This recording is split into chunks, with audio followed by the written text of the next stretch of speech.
It's NaNoWrimo day 2. I wanted to make a video explaining kind of what my process is this year and when I'll be posting videos, and let's get started. Okay, so I spent last November filming and writing every day, and it turned into kind of a hassle, especially because looking back, I didn't really even like the videos. I don't consider myself to be a good vlogger. So I decided this year I'm not even gonna worry about that. I'm going to focus on writing, and then each week I'm going to give an update of that week. So I think that will work better. I'll have a lot more to say, hopefully, and it'll be better quality. So as I've mentioned before, I love cheap notebooks and cheap pens. I don't know why, they just work the best. I don't feel bad about going through them. I love to start on paper. I think there's 2 reasons for this. The first is that I've just always done it, and the reason I've always done it is when I was writing essays throughout school, I could not look at a blank computer screen. I had to have something to type up or I just wouldn't start writing.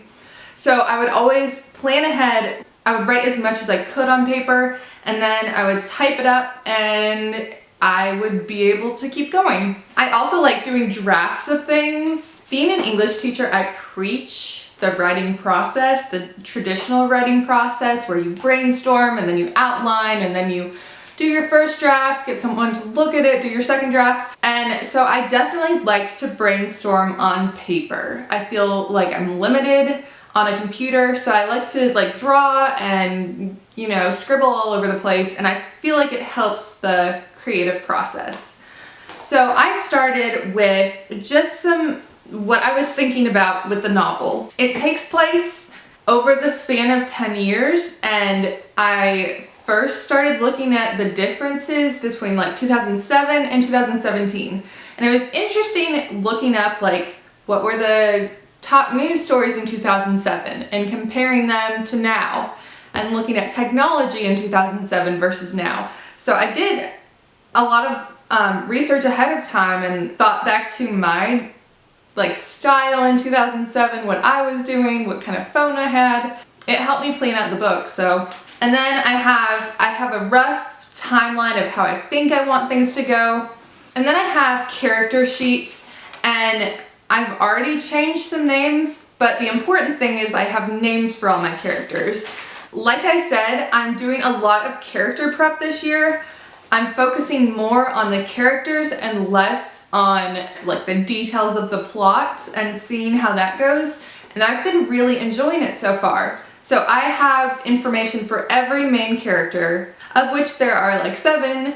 And I actually made a page for each of them on Scrivener that I can reference whenever. I am excited about it. Obviously, it's only day 2, so I don't know how it's going to be in a few weeks when it gets really difficult, but I'm liking it so far. Another thing I've been doing that I didn't do last year because I made the videos is I've been journaling actually in the same notebook, which I think is cool because I can look back at this later and see all of my prep work, all of my notes, all of my thoughts, and then how I felt about it also. So I'm trying to write down as much as I can about how I'm feeling about the story, what's frustrating me, what's going well, and hopefully this will help with my videos as well when I'm recounting each week.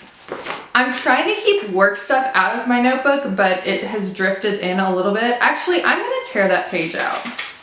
This does not need to be in here. That page is gone.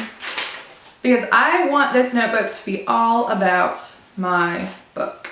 Other than that, I've been really busy with work, and my son, who is now 18 months, he is a handful, but life is so good right now. He's just at a really, really fun age, and he's really sweet. He's really attached to me, and I love it. So last November, I feel like it was kind of difficult.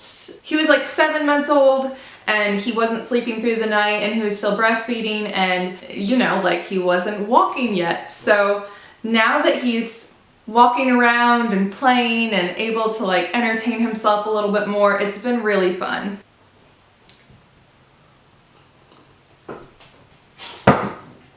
And I did get a new chair. I feel like it's made such a difference in my desire to sit here and use this computer to write.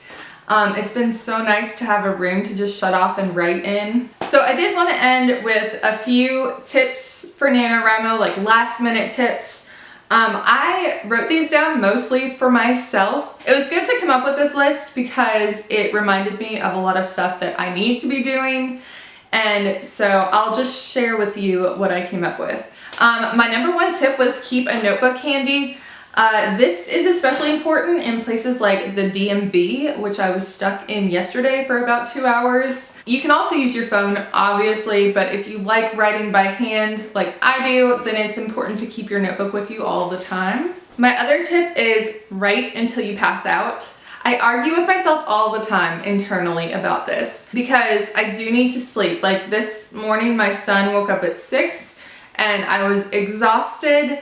I did stay up past midnight last night writing, but I had to remind myself I have a goal. I want to get these 50,000 words done in this month, so I need to prioritize. And if that means taking that time after he goes to sleep to write, then I need to do it. My next tip is to skip ahead if you get stuck.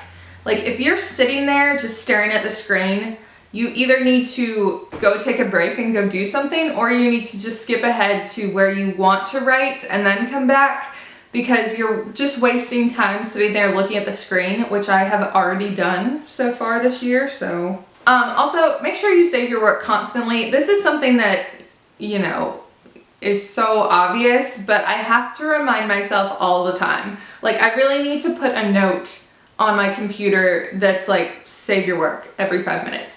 Because I have lost words in the past. I have never lost a whole story, but I have lost chunks of the story, and it's devastating. So I always use Google Drive.